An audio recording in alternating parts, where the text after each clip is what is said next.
안녕하세요. 웰브레인 센터입니다.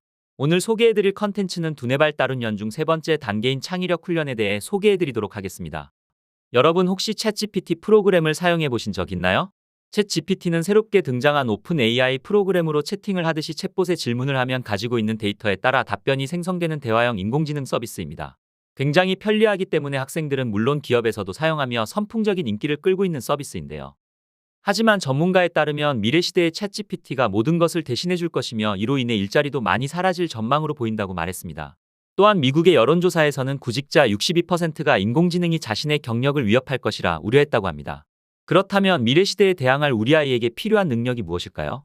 인터넷에 있는 데이터로 답변을 제공하는 챗GPT와는 다르게 인간만이 할 수 있는 생각. 그건 바로 창의력입니다. 창의력이란 관계가 없다고 생각된 사실들 사이에서 법칙을 발견하거나 아이디어 간의 공통점을 발견해 기존에 있던 요소를 새롭게 조합하여 새로운 것을 생산하는 능력입니다. 창의성이 미래에 중요한 이유는 굉장히 많은데요. 첫째, 앞으로 다가올 미래가 컴퓨터와 인공지능의 발달로 인해 창의적인 일만 사람의 일로 남을 것이고, 창의적이지 않고 반복적인 업무들은 속속 자동화와 로봇에 의해 대체될 것입니다. 둘째, 이전의 교육 시스템은 지식과 정보를 가르치고 주입하는 데만 집중해왔지만 스마트폰과 인터넷으로 모든 정보를 찾을 수 있는 시대이기 때문에 지식 전달보다는 다양한 사고와 문제 해결 능력이 필요한 시기입니다. 마지막으로 인터넷과 AI의 등장으로 창의성이 사라지고 있는 추세입니다. 무언가를 생각하기보다 인터넷과 AI에 질문하면 모든 정보가 다 있기 때문에 우리 사회는 깊은 생각을 하지 않고 살아가고 있습니다. 그렇기 때문에 창의적인 인재는 미래 사회에서 꼭 필요한 인재입니다. 결론적으로 미래 시대에는 챗GPT를 창의적으로 사용할 수 있는 능력과 AI가 할 수 없는 생각을 해야 하는 시대가 올 것입니다. 많은 전문가들이 AI 시대에서 가장 중요한 역량이 창의성이라고 입을 모아 말했습니다. 창의력이 우리 아이에게 왜 중요한지 이제 이해가 되시나요? 그래서 웰브레인 센터는 미래 시대를 살아갈 우리 아이들에게 창의력을 향상시키기 위해 창의력 수업을 진행합니다. 웰브레인 센터의 창의력 프로그램은 학원에서 배우는 것처럼 숫자만 나오는 지루한 창의력 훈련이 아닌 생각을 깊고 넓게 할 수 있도록 만들 수 있는 창의력 향상을 위한 교재로 프로그램이 진행됩니다. 이 교재에는 공간지각 능력, 추론 능력 프로그램으로 나뉘어서 우리 아이들의 창의력을 향상시킬 수 있는 프로그램입니다. 공간지각 능력은 시공간적 넓은 영역을 아우르는데, 공간지각은 말 그대로 거리, 위치, 공간의 특징 등을 지각하는 능력으로 물체가 어디에 위치하는지, 거리는 얼마나 되는지 등을 가늠하는 능력입니다.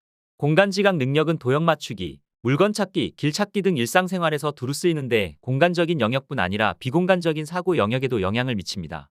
공간에 대한 개념을 잘 깨친 아이는 타인과 적당한 거리두기, 원활한 커뮤니케이션하기 등 관계를 형성할 때도 보다 매끄러운 사고가 가능합니다. 추론 능력은 혼란스러움 가운데 의미를 추출하는 능력으로 복잡성을 다루기 쉬운 비언어적 구성을 꾸며낼 수 있는 능력입니다.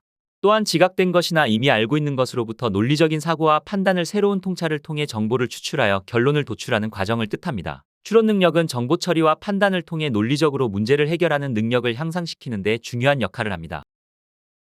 여러분도 한번 웰브레인 센터의 창의력 문제를 풀어보시겠어요? 창의력 문제 중 공간지각 문제입니다. 화면을 멈추고 문제를 어떻게 풀어야 할지 생각해보세요. 이 문제의 답은 1번의 2입니다. 왜 그럴까요? 다른 숫자들과 비교해보면 다른 숫자들은 어떤가요? 숫자 모양의 공통점이 보이시나요? 그렇습니다. 다른 숫자들은 모두 선이 겹쳐지면서 특유의 도형을 갖고 있습니다. 이라는 숫자는 선이 겹쳐지는 부분도 없고 도형을 갖고 있지도 않습니다. 여러분이 생각한 것과 일치했나요? 우리가 지금까지 배웠던 수학은 숫자와 관련된 것으로 생각하고 너무 어렵고 복잡한 것이라고 생각해왔는데요. 웰브레인 센터의 창의력 훈련은 다릅니다. 학원에서 배우는 것처럼 숫자만 나오는 게 아니라 생각의 깊이를 깊게 만들고 생각의 넓이를 넓게 만들어줍니다. 웰브레인 센터의 창의력 훈련의 핵심은 추론과 공간지각입니다.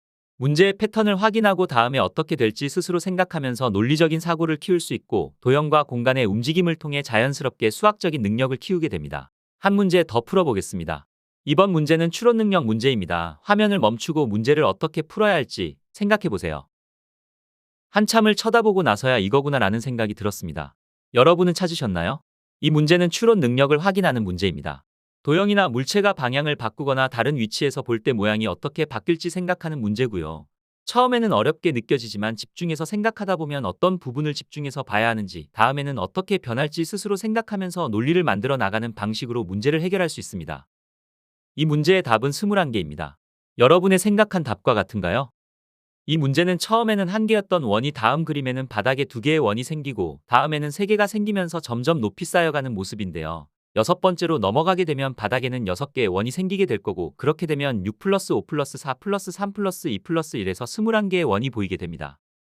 두 문제 어떠셨나요? 수학이라고 해서 어렵다고 느껴졌지만 실제로 풀어보니 재밌는 퀴즈를 푸는 것 같아 즐거우면서 또 창의력이 생기는 것 같지 않나요? 이 문제 외에도 많은 문제들이 준비되어 있어 16회 동안 웰브레인 센터의 두뇌 발달 훈련을 하면 창의력이 상승되어 미래시대의 인재로 성장할 수 있습니다. 오늘은 두뇌 발달 훈련 프로그램 중 3단계인 창의력 수업에 대해 알아봤습니다. 다음 시간에는 더 즐거운 컨텐츠로 찾아뵙도록 하겠습니다. 운영은 오후 1시부터 8시까지이고 문의는 위 번호로 연락주세요. 가시기 전에 웰브레인 센터 구독과 좋아요 꼭 눌러주세요. 감사합니다.